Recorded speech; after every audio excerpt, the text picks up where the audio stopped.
Thank you. Thank Cathi, you so much. Welcome to the Let's Talk Success Show. Well, thank you for having me and putting our children as a priority, because what you're doing with programs like this is not only changing the behavior now, but for generations to come, the foundation of this country. Excellent. So now, on that particular note, Cathi, because we are addressing the parenting issue, and this is just so hot of a topic for me, because the whole idea really just covers all boundaries and all spectrums here. So just to give our viewers some nibblers or some appetizers, from your perspective and your knowledge, Cathi, would you please speak on what, from your point of view, is the basics of parenting and actually just rearing a excellent man or an excellent woman? Okay.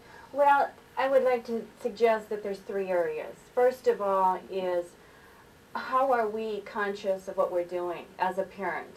Where are those skills coming from, and are they still working today with what we're dealing with?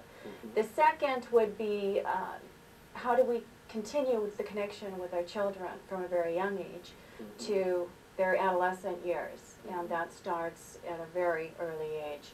The last would be to establish a support system. I listen to parents every day, and I hear their stories and the concerns that they have over what it takes today to raise a good child with some moral values, with all of the things that are coming up around us.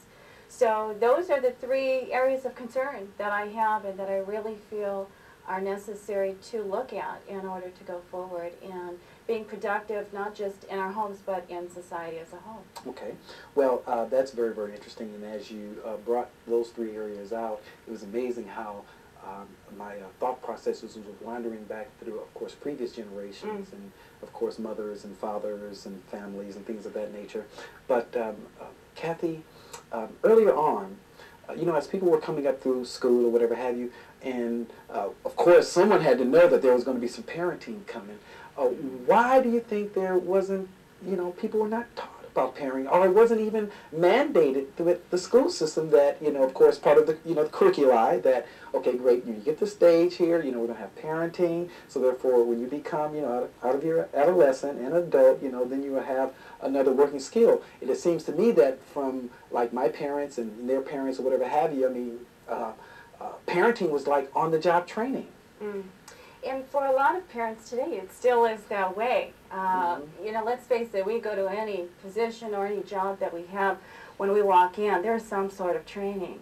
As a parent, we're finding that it's changed. Yes, in the past, our parents might have done some different techniques, things might have worked for them that aren't working for us today. There are a lot of other outside influences that we're dealing with today that our parents didn't necessarily have to deal with, and we're seeing some of the effects. The American Association of Pediatrics put out a report on November 5th that states how the media affects our children. They did a study of 3,500 children and found that only 18 were not affected aggressively by what they were seeing. So there are different dynamics that we're dealing with, and unfortunately a lot of parents are caught midstream and kind of with their hands up in the air saying, now what do we do? How do we deal with what's going on? So my whole mission has been to bring out to the table some of those things that I found